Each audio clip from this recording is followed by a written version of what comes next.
Have you ever felt like the better your projects get, the more chances there are for things to slip out of your control? What if the real key to more freedom in your construction business wasn't working harder, wasn't doing more yourself, but building stronger systems before the project ever starts? You're listening to the Construction Leading Edge podcast from constructionleadingedge.com, where it's all about systematizing your construction business to maximize freedom, impact, and wealth. My name is Todd DeWalt, and my team and I have helped over 400 construction companies over the past 12 years eliminate chaos, grow their profits, and grow their team. Today on the show, we're diving into a question that could change the entire trajectory of your company. The question is, how do you operate from a position of strength? How do you operate from a position of strength with clients, projects, and your team, especially in high-end custom remodeling where it's pretty easy to let the process drift? To help us answer that, we're joined by Andy Kolp, owner of Epic Building Company in the Columbus, Ohio area. Andy has spent more than 2 decades building a remodeling business, refining his systems, and learning what it takes to create better projects, better client experiences. And he's done a really good job creating freedom for himself as a business owner. And he spent the better part of 2025 figuring out how to operate his business from a position of strength. In this episode, you'll hear why pre-construction is the real foundation of a successful project, how stronger scope development and better communication can protect your margins and your client relationships.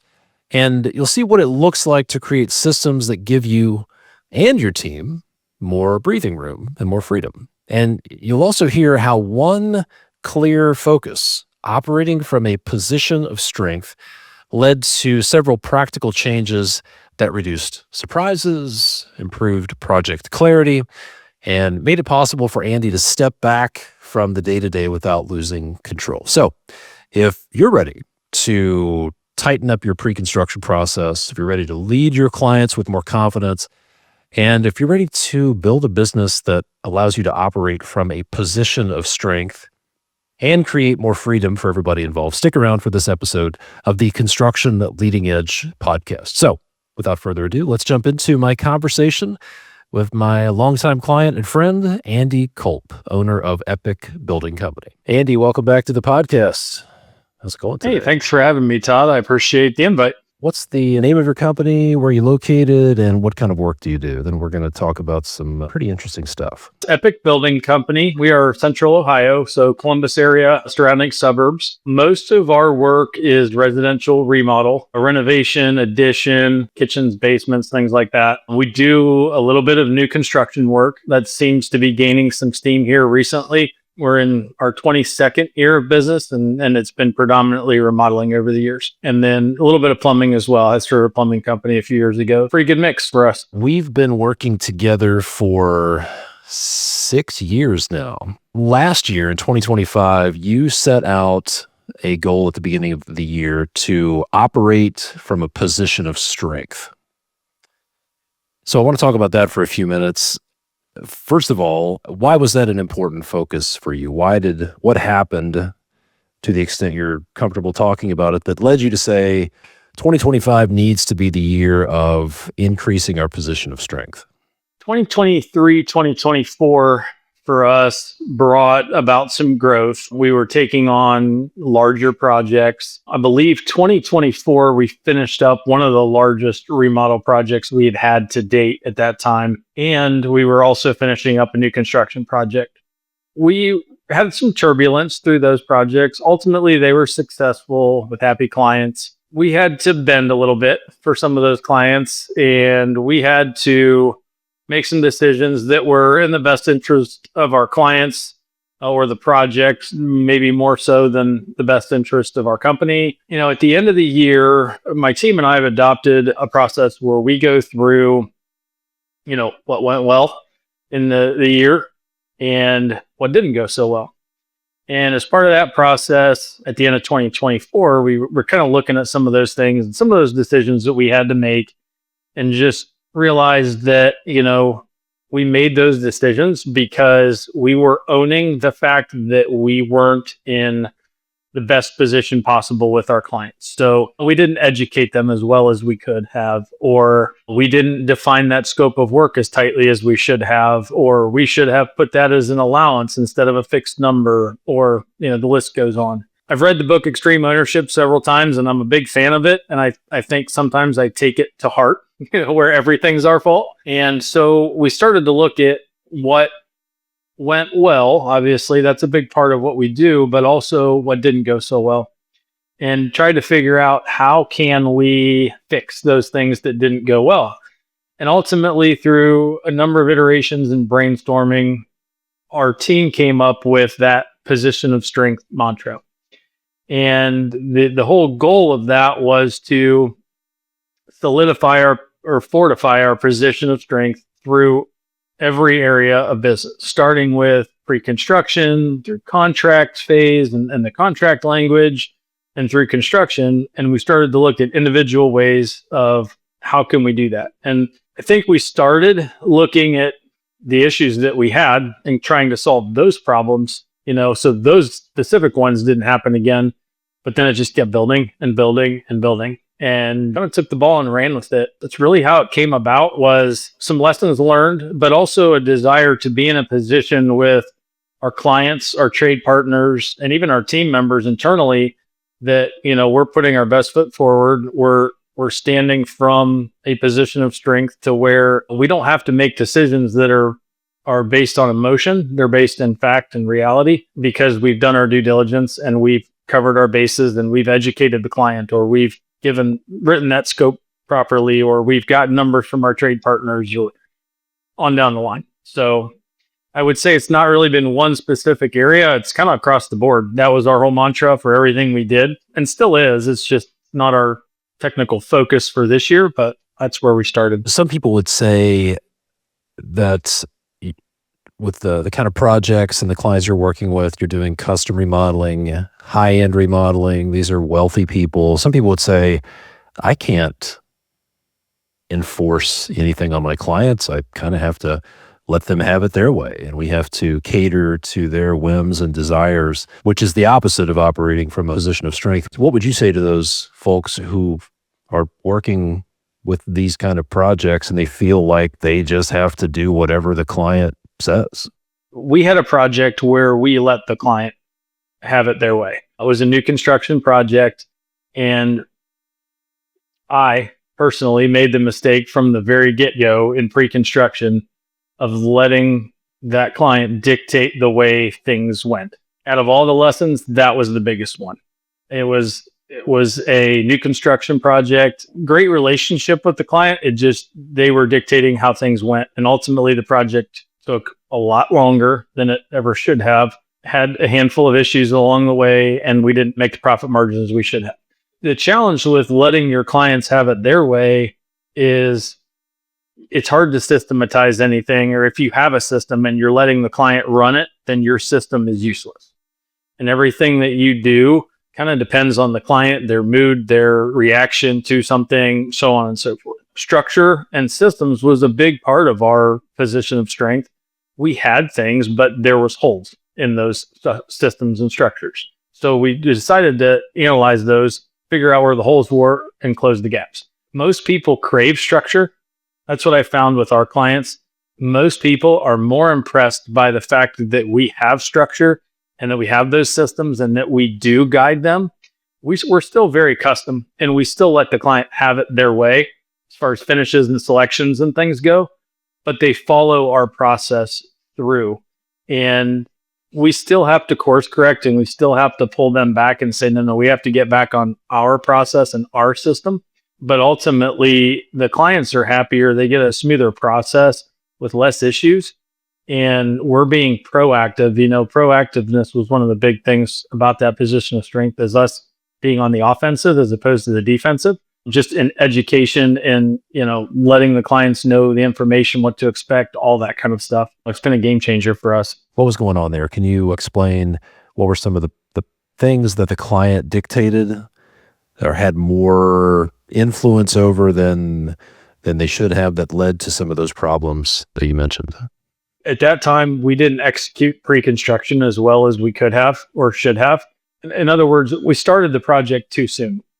Client,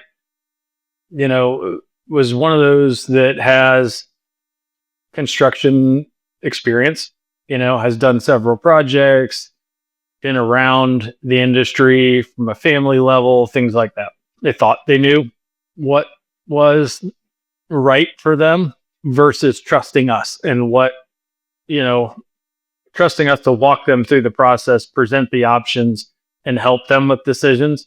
So, we waited, we lost time in decision making. They were a little too involved with our trade partners on site. Come to find out, just in some things that I wish I could have enforced, I had some gaps in our contract language. And overall, our timing and the overall project suffered because of it. And it wasn't, like I said, great person, nothing personal against them by any stretch of the imagination. It was just, it's hard when you say, have it your way in the beginning, and then you realize, oh my gosh, I've gone down this path that's not good for anybody. It's really hard to say, okay, no more having it your way. We're going back to the way it needs to be. It's hard to do that midstream, and definitely a lesson learned. It was a different size project, a different scope project than we had been involved with before. So there's always learning curves on those. And it was a hard lesson to learn. In the process of figuring out how to operate from a position of strength, you determined that there's some opportunities in the pre-construction phase to do that. Why did pre-construction become such a major focus for you to improve your position of strength? Very much like building a house, there's a foundation that holds the whole process up or the whole house up. I relate pre-construction to the same kind of thing. Pre-construction is the foundation for the project. And if it's done properly, you can build anything upon it. It'll be a fantastic project. If not, you're going to have problems down the road. And the project I referenced obviously is a good example. I've seen since we started, doing the pre-construction process in more detail, 5 years ago or so, I've seen the benefits of what it can do for us, planning the project properly. And the more we've gotten into this and the longer we've gone in this 5-year stretch of project planning, and we've gotten significantly more detailed with it. Our handoffs have gotten better. All of the information that we're asking, questions we're asking, all of that, it's gotten so much better that the construction side of things now is like almost too easy. I think when you don't do that, and we obviously had a case where we didn't do it as well, it's like a smack in the face. You realize how important pre-construction is. A couple issues we were having, were just getting official bids and numbers from our trade partners, right? That's a pre-construction thing. It's an estimating type thing for us. A lot of our trades are smaller companies. They're guys that are working in the field by day and have to do office work by night. Financially related, we were missing budgets in some cases because we were guessing at numbers, or even if we got numbers from trades, they were via text that didn't have context with it. It was this will be $10,000. And I'm trying to guess, does that include X, Y, and Z? So that was a big thing that we moved towards, writing scopes of work so that we could distribute to our trade partners to say, this is exactly what we need you to bid.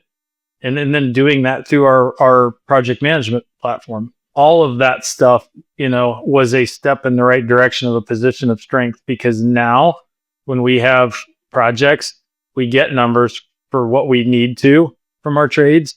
And then when they try to bill me something different, we can look at it and say, well, hold on a second. And it gives us the leg to stand on. It gives us that position of strength versus me saying, well, I never got a bid.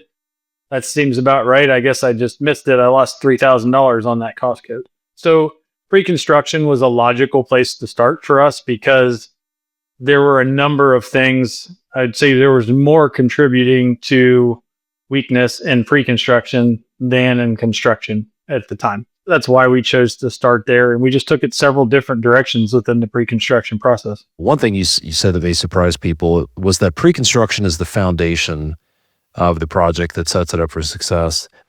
And there are some people who would say, like, they don't even recognize that pre-construction is a phase. It goes straight from sell the job to do the job, and then you kind of figure it out as you go. When you say What would you say to those folks who are hearing about this pre-construction phase for the first time? What are the benefits for them to actually think about and focus on the pre-construction phase? We're a little bit different than maybe some larger custom home builders in the fact that we're fixed price. I know there's a lot of cost plus guys out there and even in the remodeling world as well. We're predominantly fixed price. My point of view has always been, I want the customer to know exactly what the dollar amount they're spending is before they sign on the dotted line, before we start the project. Most people have a allocated number for the project, and if it goes over by too much, people run out of money. It's kind of common sense. And I've always adopted the philosophy that there's three things that come between a client and a contractor.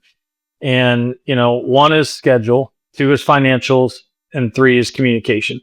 And communication generally solves everything. It kind of solves the first two, the financials and the schedule. But nevertheless, financials are a big part of the overall process. And most residential customers have an emotional attachment to their dollars. What we want to do is we want to define what the project is actually going to cost. Well, in my opinion, it takes three components to determine that. You need a design that's finalized 100%.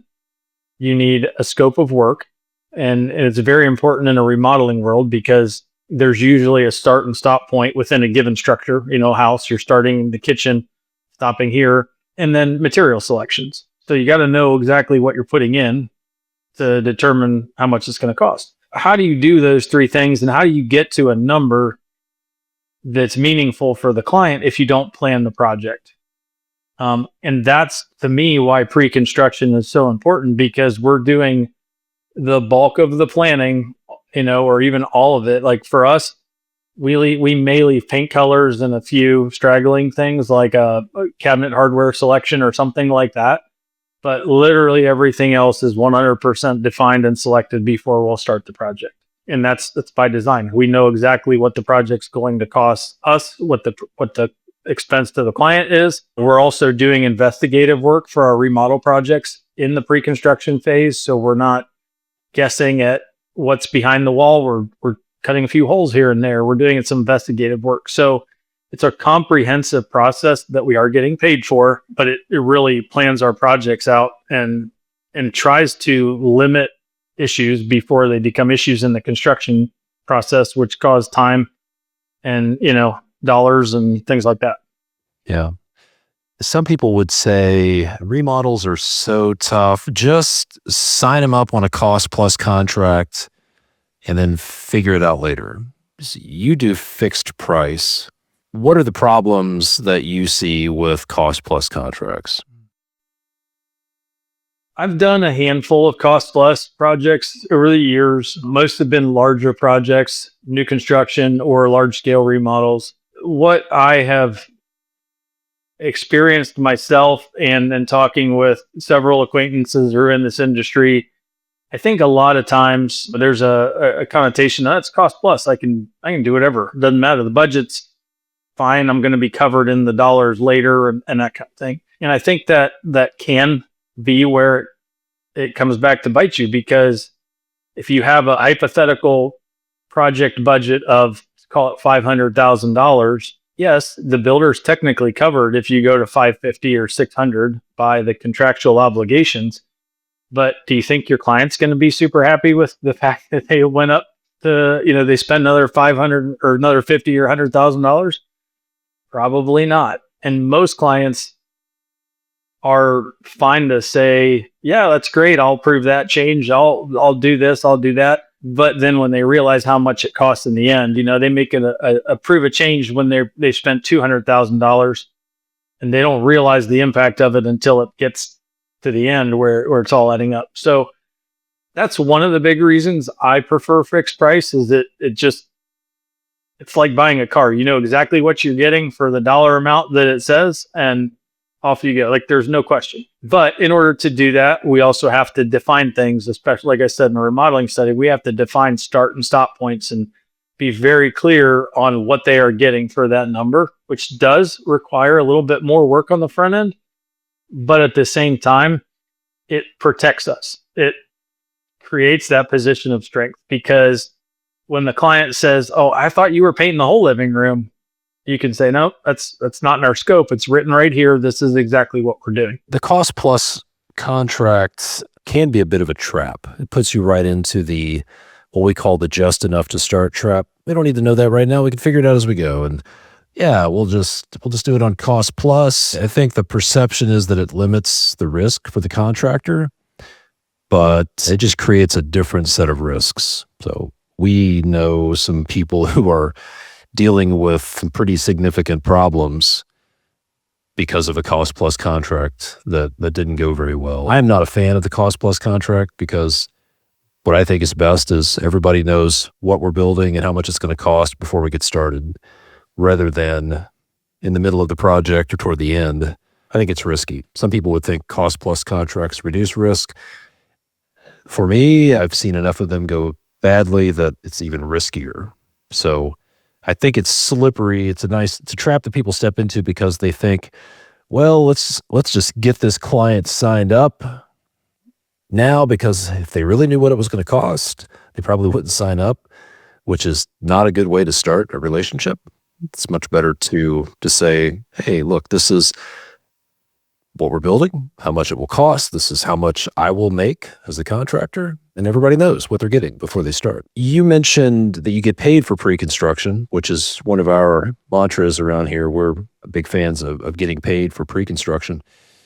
And there are lots of questions and challenges people have around that. People who are doing free estimates will ask things like, well, how can I possibly get paid when everybody in my market's doing it for free? But I think a really good question to answer is, what's in it for the client to pay you for a pre-construction services agreement rather than a free estimate? How would you answer that question, Andy? I had a call today with a client that has worked with an architect. They have a set of preliminary drawings that define the project, and it defines the project size and a very, very rough scope of work just with the drawings they have. And the client mentioned that I was the third or fourth contractor they've talked to. They're just out kind of trying to get a feel for who's out there and what they offer and all of that.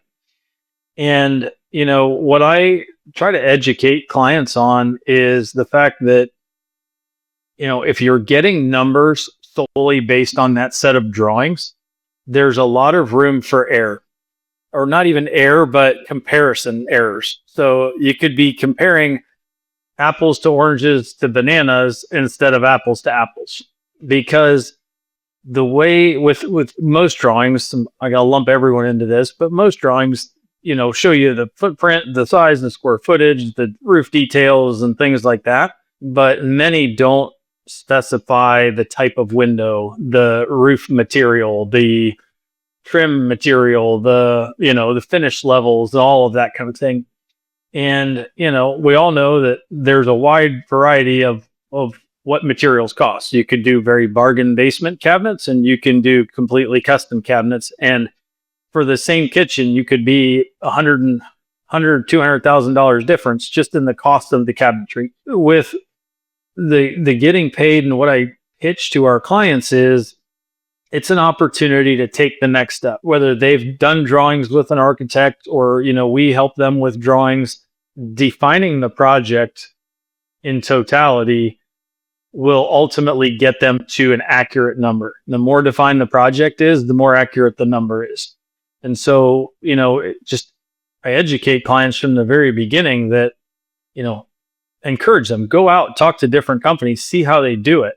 But understand that until you have the project and all of the details identified, there can be a vast difference in what contractor A charges versus contractor B or C. And most people understand that. It's just education, right? You can only get numbers on the information you have. And there's a million questions. We all know that in any construction project, there's a million questions to get answered. And until those questions are answered, I'm guessing at certain things, right? But just the way we do pre-construction is we offer them the opportunity to take the next step with us. Obviously, our end game is to build their project, but we offer it as a standalone service to plan the project out for them. And more often, I would say 90+% of the time, we plan their project and just our services through that agreement process. We build a rapport with them. They see how we communicate, all of that, and it ultimately gets us the project. But I also jokingly refer to it as our dating period with the client. Every client's not for us and we're not for every client. So if I see red flags through that process, it gives us the opportunity to say, hey, it's been great, but this project is not shaping up as a good fit for us, or vice versa. There's an escape clause in there for both parties. It's been a total game changer as far as planning and really the resulting of the construction process and how much easier that's become. I have an awesome team that contributes to both pre-construction and construction. And we actually keep our pre-construction coordinator involved through the construction process as well. She attends the milestone meetings and things in the construction process, which helps provide some continuity and selection details on that. Anybody that's considering doing a project should absolutely do pre-construction. And any construction company out there that doesn't have a pre-construction process, I would highly encourage you to get on the train and do that, because it's a game changer for your business and your clients. Really successful construction companies are actually great pre-construction companies masquerading as construction companies. You just don't see the pre-construction work. That's the secret, is it's in the pre-construction phase. Speaking Absolutely. of the pre-construction phase, I want to dig into a couple of the parts of the pre-construction phase that you believe are most important. So what would you say are the one or two specific steps in the pre-construction process that gave you the highest leverage, or that helped to increase your position of strength? This scope development and the bid process. We switched project management softwares, which kind of spurred us to do this a little bit more in depth. We've always been pretty good at scope writing, but we're getting better, and we're providing more information and more detail to it. In doing so, it's helping us bid projects a little bit easier and a little bit faster, and kind of increasing the position of strength by just giving more background and more parameters for our trades to bid from and our clients to see and understand. So, for example, in every one of our specs now, we have it broken down into like 3 sections. So we've got a project specific details section that says, okay, on this project, this is everything that's specifically pertains to this project within a certain category called plumbing, right? So it's the plumbing scope of work for, the Smith project. And then in that, we have a material specifications or a general plumbing specifications that's going to say, this is how we want the plumbing work done. Specification stuff. We want copper stub outs. We want quarter turn shutoff valves. We want, on down the line. And then we have a client education section within that spec line that just describes the things that can happen with plumbing. Some of the expectations things, when you shut the water off to the house to rework some water lines or something like that, you turn it back on, you can expect, air to purge from the lines. Or, you can expect that somewhere along the line, maybe we forget to relight the water heater when we do some work on the gas lines or something like that. Just whatever it is, we try to provide a list of things that we've run into over the years, an educational component for the clients, and then point to that when we get to that point in the construction process. So we're almost teeing up an easier construction process by setting this up in pre-construction, because we're giving them the tools to look at it and say, hey, plumbing's upcoming. Oh, I should look out for these things. And it's just a good way to kind of catch 3 birds with 1 stone. And then we can also take those bids or take those scopes and those specs and send them to our trades and say, this is exactly what we need you to bid. So it works kind of both ways on that front. So I'm going to cheat and say that's one big game changer, because those two kind of go hand in hand. The other thing that we've really gotten into is meeting our clients and getting them introduced to our construction manager before we start the project. That time we have a trade partner site visit day where we're walking our trades through the site. Before, we did a lot of it with pictures and just plans and stuff like that. But in part of that scope development and part of that planning process, I've been doing construction my entire life. My construction manager, Jeff, has been with me for 12 years and has been in construction for his entire life. We've got a good background, but I'm not an HVAC guy. I'm not an electrician, and I don't see all the problems that they run into on a daily basis, nor does Jeff. So getting our trades out to the sites through the pre-construction process gives them an opportunity to say, hey, you need to make sure you plan on this in your bid. And, we're going to need to do this or that. That builds credibility with our clients because we don't have to go back to them and say, hey, we missed this, or this is a surprise, because now it's not a surprise. We figured it out ahead of time. It keeps the numbers where we said they were going to be. It allows us to define things in our scope of work and catch problems before they happen and all that kind of stuff. So those are probably two of the biggest things, but there's so many more. All of these things will be done during the project, right? If you're remodeling a house, if there's a problem behind the wall or above the ceiling, you're going to find it. If there's something that has to be done, you're going to find it. If there's a scope of work that has to be bought out, a subcontractor that has to be hired, the work has to be done at some point, and you're going to find it. And what most people do is they do just enough to get started, and then they figure it out as they go at the worst possible time, which is after they've signed a contract, when they run into the problems. And what I'm hearing you say is, like, what you're doing with your pre-construction process is you're just pushing all of that stuff, as many of those problems, pushing that all to the front before you sign a construction contract. Let's go do some recon. Let's really dial in the scope of work. Let's get the subs involved, the trade partners involved during pre-construction. Let's figure out all of the problems before we sign a construction contract. And that saves so many problems. And I run into this resistance from people who are like, I don't have time to do pre-construction. Well, you're going to deal with 100% of these problems. They're all there. You just get to choose when you deal with them. Are they going to be a fire? Or are you going to do them on your terms? And that seems like what you've done a really good job of, is deciding, or one of the best ways for us to operate from a position of strength is we will choose when we deal with these issues, and we're going to deal with them before we sign a construction contract. So one other thing you've done a really good job of, something that won you the inaugural Da Vinci Award that is on the shelf behind you that we gave out in Nashville. That's right. The Da Vinci Award for Innovation in Running a Construction Business, gave that out at our event in October 2025 in Nashville, was the Epic Weekly Rundown.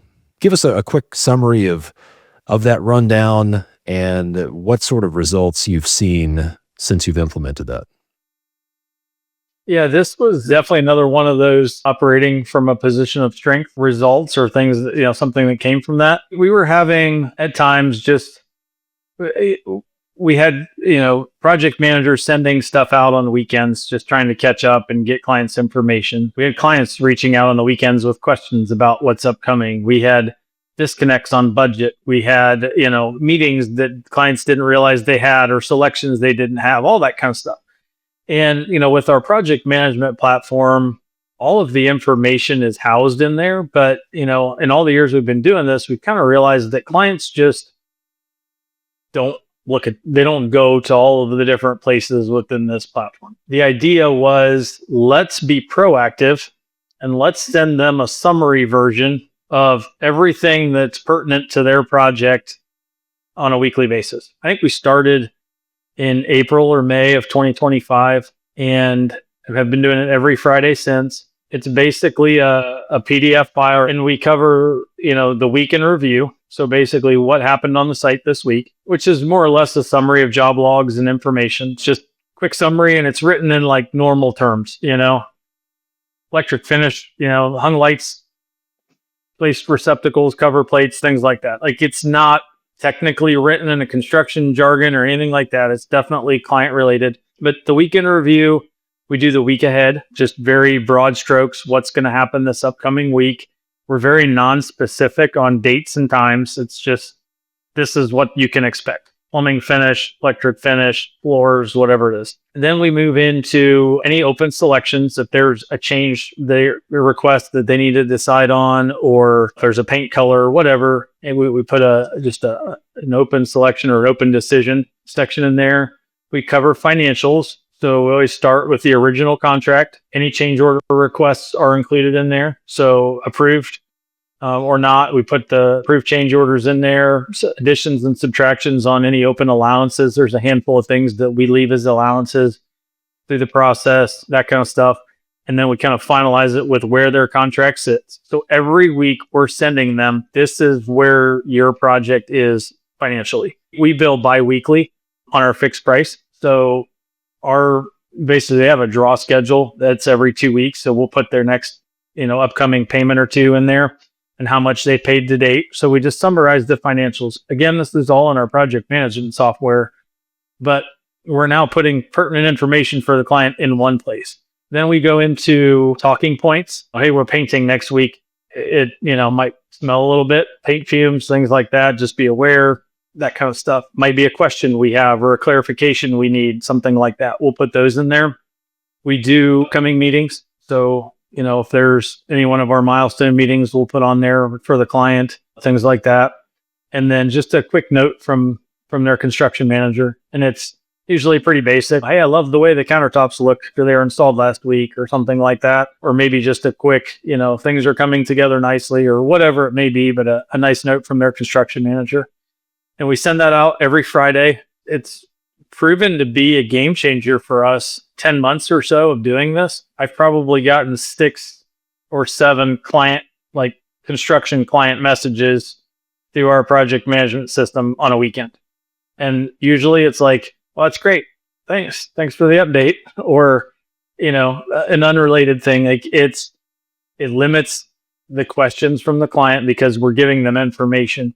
It limits surprises because we're saying, this is what your project costs.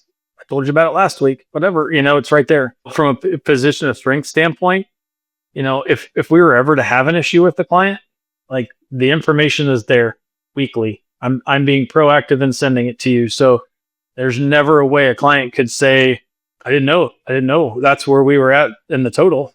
I'm literally putting it in front of you every Friday through the duration of the project. Definitely a game changer for us. It's been very well received from our clients. I've had a lot of success with it. And in the end, it probably takes me 5 or 10 minutes per project to draft that up. I mean, it's a templated thing. It's not like it takes me 2 hours to do it. It's 5 or 10 minutes per project, and that's it. Now let's talk about, as a result of work you've done with operating from a position of strength, getting your pre-construction process dialed in, getting your team dialed in, getting these things implemented. It's been fun over the past year to hear about the freedom that you've experienced, some of the time you're able to get away from the business to travel. What does that freedom look like for you now? And what would you say are the keys that have helped you experience that freedom? 6 years of working with you and Construction Leading Edge, it's been great. When I came to you, I had one other employee maybe, and I was in the field still quite a bit. We did some self-perform stuff. Our company looked a lot different than it does right now. And, at that time, I was at the point where it was like, this is good for me, but I knew if I wanted to keep the guy that I had working with me at the time around, which I absolutely did, and he fortunately still works here today, I was going to need to level up a little bit. And so that's why I came to Construction Leading Edge. And little did I realize what life was going to look like 6 years later. There's been several iterations of this over the years, and we've kind of honed it in, but I think we're in a really good spot right now. I've got an awesome team. They are, so fantastic. They do so much for our clients, for myself, just in developing processes and systems and things like that. And what it's done is really allowed me to spend more time working on the business. There's that old cliche, working in the business versus on. but it's a very real thing. And it's allowed me to spend more time working on the business because of how great they are at what they do. It's exponentially moving us forward.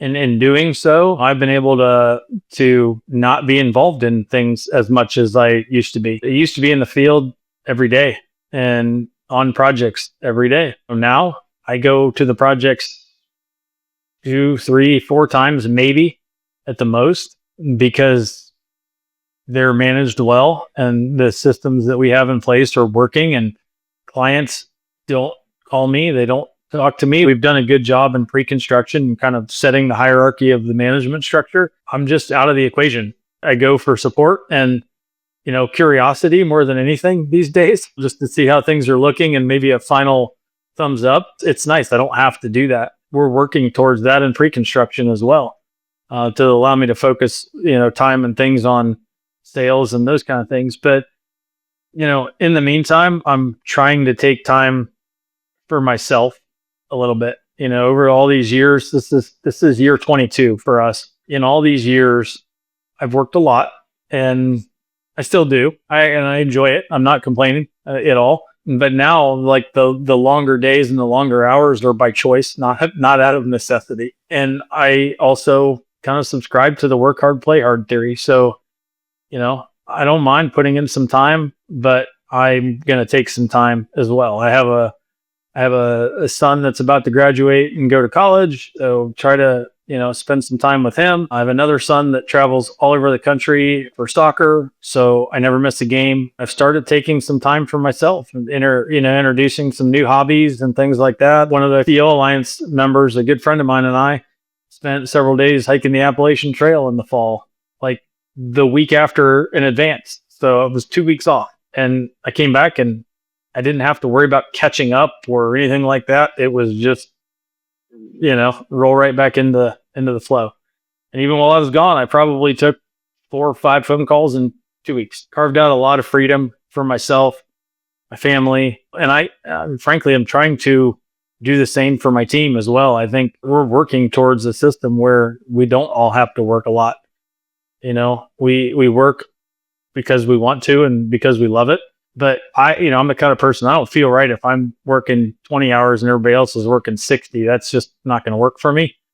So, trying to create this system to where it works for our team as well, to where they can have some freedom and they can enjoy their families and they can do those kind of things. Because really, that's what life's all about. Honestly, I'm a little envious of some of the things you've done over the past couple of years. I'm maybe hesitant to try to convince my wife to let me do some of those things. I can put in a good word if it helps. Yeah, she would probably listen to you. So you're one of the founding members of the CEO Alliance. It's a very small group of folks, pretty tight knit. It's kind of hard to describe. How would you describe the CEO Alliance and then what it has done for you? I would say it is tough to describe. It's one of those things it's a feeling as much as it is anything. At its core, it's people that do very similar things to what I do, or what, we're all in the same industry or generically in the same in construction. I think, one of the things that we all deal with is just feelings that are hard to express to your normal friends that don't go through what you do. They don't go through the ups and downs emotionally, or the challenges, the stress levels, the financial decisions, the weight that we all carry, unless they're entrepreneurs. And so being in a group or around a group of people that deal with those same stresses, those same emotions, those same frustrations, things like that, it's a game changer. I vividly remember a dinner that we had, you were part of it, and there was a group of us that were at one point all CEO Alliance members, and just talking about fears and the challenges and the things that we all deal with, and dumping those on your wife at night or your significant other at night, and trying to avoid that. So we bottle them up and all that kind of stuff. And the CEO Alliance has provided this sounds corny, but it's a support group for stuff like that. It's full of people that are there to elevate their game which in turn elevates your game. You got a support structure, a mentor group, or a coach that is going to uplift you and make you better. We're all competitive. Business owners, you're competitive. There's certainly a thing like, well, man, if he's doing it, I can do it. Or if he's doing it, I can do it better. So you get some of that. There's friendships. I mean, I have some of my, best friends I see every week on Zoom and twice a year in person. But, like guys and gals that I would trust my business to if it ever came down to it. Like, I really can't say enough about the group of people that are there. They're all very like-minded. They're all very just good to the core people that deal with the same things you do. It's like if you could hand pick all of your friends from across the country and like it's all in one room. It's hard to explain. And my wife put it best with like just how like if we go out to a party or something, I'm not an outgoing guy. I'm not going to stand and be introducing myself to people I don't know in a generic party. But in a construction group setting, it's like I'm with my people. So she's like, who are you? You're going out, you're talking to these people and you're excited and and I'm like, it's just they get it. They know who they are and what they do and they're like me. It's cool. People have asked me, Todd, how did you put this group together? And the answer is, I don't know. Somehow we found the right group of people. It's a fantastic group of people. My favorite thing is when we have our live meetups twice a year, just to spend time with folks, and the relationships that have been developed are pretty incredible. I think there are some groups out there where it's all about tactics and strategy and learning hacks in business, and there's some of that, but it really is. The CEO Alliance is very different. Such a tight-knit group of people. It's pretty remarkable. Yeah. So a couple more questions for you. What's your hometown? And if somebody's passing through, where's the one place they need to go to, whether it's a restaurant or a bar, that they cannot miss in your area? I live in a small town about 20 miles east of Columbus called Pataskala, but we're essentially Columbus area. I guess I would say there's an old time steakhouse called The Top. It's a Columbus staple, so it's very solid steak. If you were coming up here for dinner, I would take you to The Top. Last question. If folks want to learn more about your business, what's your website? I know you're not a big social media guy, but you do have a really nice website. So where should people go if they want to follow you or connect with you? Our website is epicbuildingcompany.com. And our contact phone number and everything's on there. I'm more than happy to chat with anyone that wanted to reach out. My email is Andy, ANDY, at epicbuildingcompany.com. I'd love to hear from anybody and be happy to answer any questions, have conversations. Like I said, I always enjoy connecting with people in our industry, sharing my experience in pre-construction, things like that. And there's always something to learn. One thing I've gathered through CEO Alliance and your live meetups and just industry meetings and things like that is there's always somebody that knows a lot more about something than I do and would love to chat. Good stuff, Andy. Thanks for sharing. And it's been a lot of fun working with you for the past 6 years now, and look forward to watching your continued progress. Thanks for everything.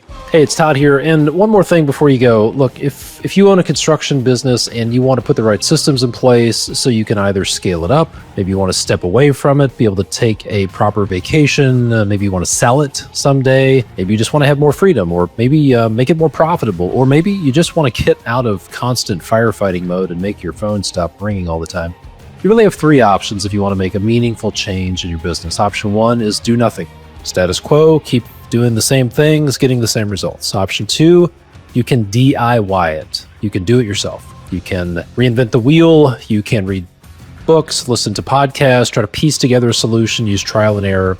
Or option number three, if you want meaningful change, is to find a proven system that delivers the results you're looking for. Sort of like if you use software for project management or for your bookkeeping, I assume you probably didn't try to code your own software. You found a proven system that delivered the results you're looking for, right? Well, if you're looking for a proven system to systematize your business, we've helped hundreds of construction business owners implement our systems in their business, specifically our nail the handoff pre-construction process.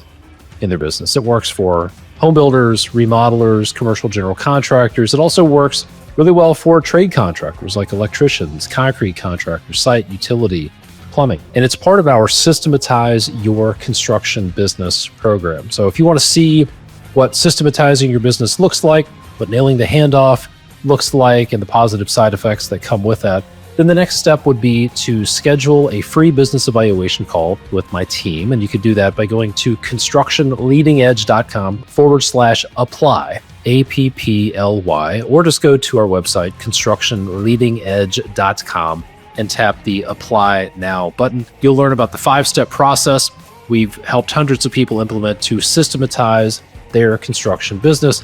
Most importantly, you'll get an objective third-party evaluation of your business to answer one really big question.